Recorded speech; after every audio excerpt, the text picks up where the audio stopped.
All right, guys, good morning. So today we're going to continue looking at solving quadratics by factoring. So yesterday we looked at what we'll call basic quadratics in the sense that they were in standard form, right? Like the ones we see here. Standard form means that they are equal to zero, right? As in, we've got our trinomial, or in some cases binomial on the left, and that expression is equal to zero. That allowed us to factor and then use the zero product property. So why don't we'll review one of them. We'll do, I guess, number 3. So we should be factoring this as x plus 12 times x minus 2. So on the left, we have x plus 12 equals 0. On the right, we have x minus 2 equals 0. So when we solve for the one on the left, we get x is negative 12. When we solve for the one on the right, we get x is positive 2. And written as a solution set, we can write it in braces with negative 12 and positive 2. All right, so the only thing really that's going to be different, I mean, we will see a few special cases, and really tomorrow's lesson is more about the more distinctly different special cases, but we'll see some today. It's not going to be equal to 0. So we're going to think about what we do to solve a normal equation, right? If we needed to set something equal to 0, we would basically just add opposites to eliminate terms, right? So obviously I don't want that negative 15 to be there. I'd prefer it to be 0. So I'm going to add 15 on both sides to eliminate the negative 15, right? We talked about this at the beginning of the year. You want to eliminate a term in an equation and you add its opposite on both sides. So now we have a quadratic equation in what we call standard form. We're going to factor. We're going to set each factor equal to 0, which will allow us to solve. So one of our roots is going to be x is negative 5, and the other one is going to be x is negative 3. So written as a solution set, we would say we have negative 5 and negative 3 as our two solutions. All right, pretty much the same thing here, except instead of a constant on the other side, I've got a variable term, and we're going to approach it in the same way, right? If I want to eliminate 5x, I add its opposite on both sides, which is going to give me x squared minus 7x plus 12 equals 0. We'll factor that as the quantity x minus 3 times the quantity x minus 4.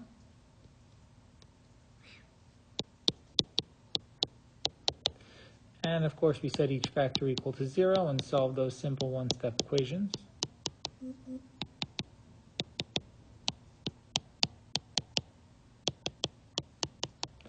And we get x is 3 and x is 4. And again, I'll put it over here as a solution set with 3 and 4.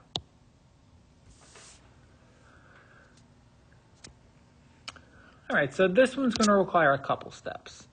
This first one I can do it in 2 steps. Ideally, honestly, we can do it in 1 step, right? So I'm gonna do both, right? So if I do it in 2 steps, I end up with this.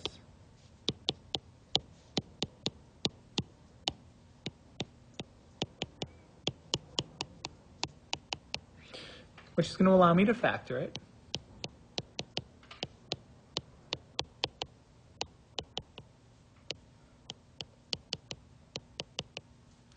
And I'm running out of space here, so I'm going to kind of cut out that last step.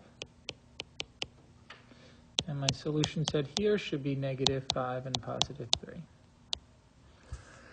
Now, honestly, guys, what I really would have done, just to kind of take a step back here, is we could have done this in 1 step. You just got to be really careful with your placement of your terms, right? So if I was doing this, I would do that. Now, we just need to be careful with this. In other words, if there was a constant on the left side, I'd know exactly where to put it. I put it underneath the constant. So I'm going to put it underneath the quadratic term, the x squared term, with the understanding that hopefully we don't combine unlike terms. So on my right side, this goes to 0. I'm going to bring down my x squared. I'm going to add my x terms, and I'm going to leave my constant alone. All right, and I end up with the same thing that I ended up with here. We just end up saving ourselves a step, which if you want to do it this way on the homework, I'm perfectly fine with that. Just make sure that you are showing this part here. That way I can see it. And make sure you're really careful with the placement of your terms so you don't accidentally combine unlike terms. All right, and here's another one. I don't think I need to go through the steps of solving this, right? We've certainly solved a lot of these at this point.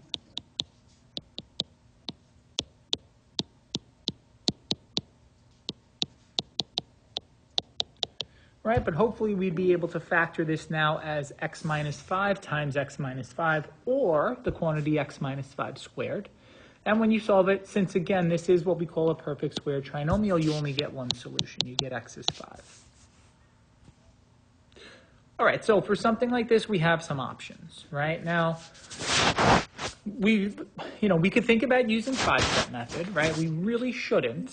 Now, one of the things that kind of bails us out is if we use 5-step method, right? And let me take a step back a bit. The reason we shouldn't use 5-step method here is there's a greatest common factor, right? And we said if we factor a trinomial using 5-step method, if there's a GCF, that 5-step breaks down at the end, right? In the sense that the GCF that should be outside the parentheses, it just disappears. It divides out of both binomials. The thing about a quadratic equation is if you use 5-step method, your factors in the end are still wrong, but your answer will still be right. Now, as far as how that will shake out on the regents, they may or may not take off a point because your factored form at the end is not correct, but your solutions would be correct. So I'm going to try to see if I can show that to you. Now, let's think about first what we should do. Now, what we should do anytime you're solving a quadratic is look for a common factor first. So if I look at this quadratic equation, I know that that every term on my left is divisible by 2. I don't care about my right because it's 0. So one of the things we're going to see about quadratics is if they're in standard form, right, we like that because we can do multiply or divide by anything we want, and we're not going to change the right. In other words, if I multiply this by 10, 0 is still 0. And if I divide it by 2, 0 is still 0. So now I'm going to end up with this, which I can, of course, factor.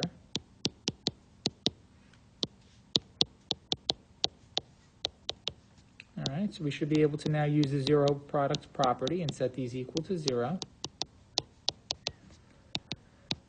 And we should get negative 5 and negative 4.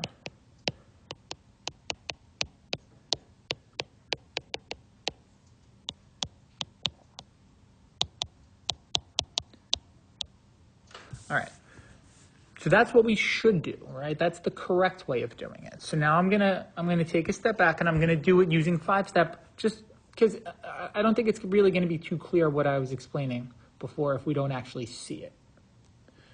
All right, so let's go back here. So if I'm using 5-step method, I've got x squared plus 18x plus 80. So I've got x plus 10 times x plus 8. So we're going to bring back the coefficient that we got rid of. And this whole thing is equal to 0, right? So I was really focused more on the factoring aspect of it, but it's equal to 0. Now, what's going to happen at the end? And we noticed this in class when we were doing this. Right? This is no longer equal to this. Now, the interesting thing, though, is when you split it up and solve it, you actually get the right answers. Because whether there's a 2 outside here or not, the solution ends up being the same. So even though this is not actually equal to that, when you get your solutions, they're the same. So again, how is that going to work out on the regions? Well, it depends. It depends who's grading it. It depends, what they feel like you did. You did a lot of things correctly here as far as your factoring. You just forgot that the GCF should come back out at the end. Now, that really doesn't affect the way you solve a quadratic, so really you should get full credit because we have the correct answers, but you didn't really do it right. Again, the correct way to do something like this is to divide out the greatest common factor, and then to factor it and then to solve it. And we'll see what that means again, I believe, with the next one. Yeah. All right, so we can do this in one of 2 ways, right? My preferred way of doing it is to put it in standard form first and then kind of assess where we are. So I'm going to move to 75.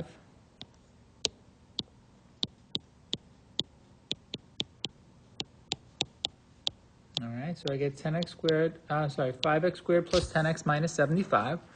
And again, if there's a GCF, we really should divide it out. We don't use 5-step unless we don't have another alternative. And here I do, right? I can divide by 5.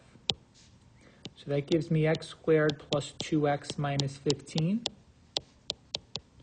And I think we've seen this one before. It's similar to the one that we did as the very introduction, the first one we did.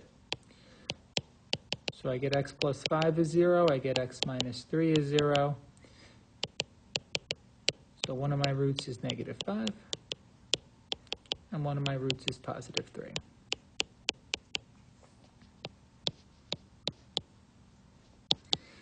All right, and I realize I've kind of been neglecting checking these because they're a little more sophisticated to check, but if we want to think about checking this one, let's go back to my original.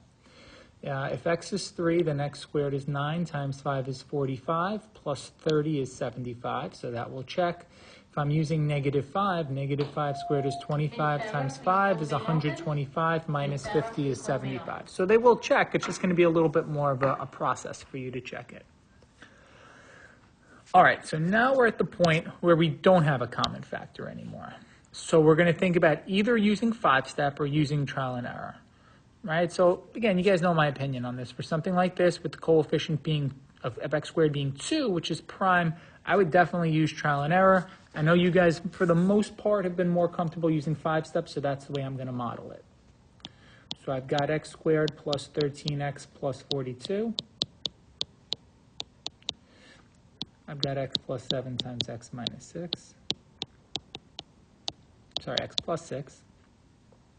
And if I'm doing this the right way, I need to bring back the 2. And actually, I don't have another choice here. If I don't bring back the 2 here, since it's a true 5-step problem and not a GCF problem, one of your roots is going to be wrong. So I divide out my 2 there. So I get 2x plus 7 times x plus 3, which is exactly the way I would have checked it if I would have factored it if I was using trial and error from the beginning. I would have came down and factored it like that. So what we're going to realize is if you have a problem where the coefficient of x squared is not 1 and there's no GCF, you're going to get at least one fractional root, which is perfectly fine. So I'm going to split this up here. I've got 2x plus 7 equals 0. I've got x plus 3 equals 0. So let's solve the easy one first. So I get x is negative 3. And now I've got this 2-step equation here, which also really shouldn't be so terribly difficult to solve. I get x is negative 7/2. And again, if you're doing it using a decimal, it'd be negative 3.5. So negative 3 and negative 7/2 should be our two solutions. All right, so again, right, we're at the now try. So if you'd like to practice, which I certainly recommend that you do, you pause it here, and then we're ready to go over it. So I end up with x squared plus 5x minus 14, which gives me x plus 7 times x minus 2.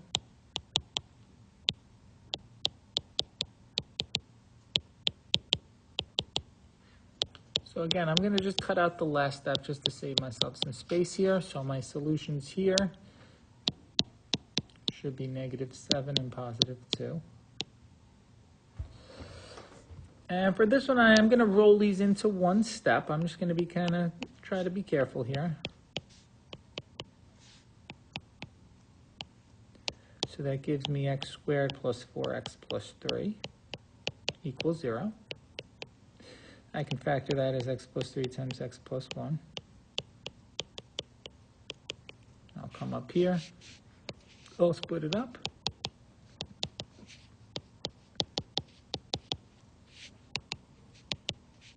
So one of my roots is negative 3. And my other root is negative 1. So as a solution set here, I've got negative 3 and negative 1.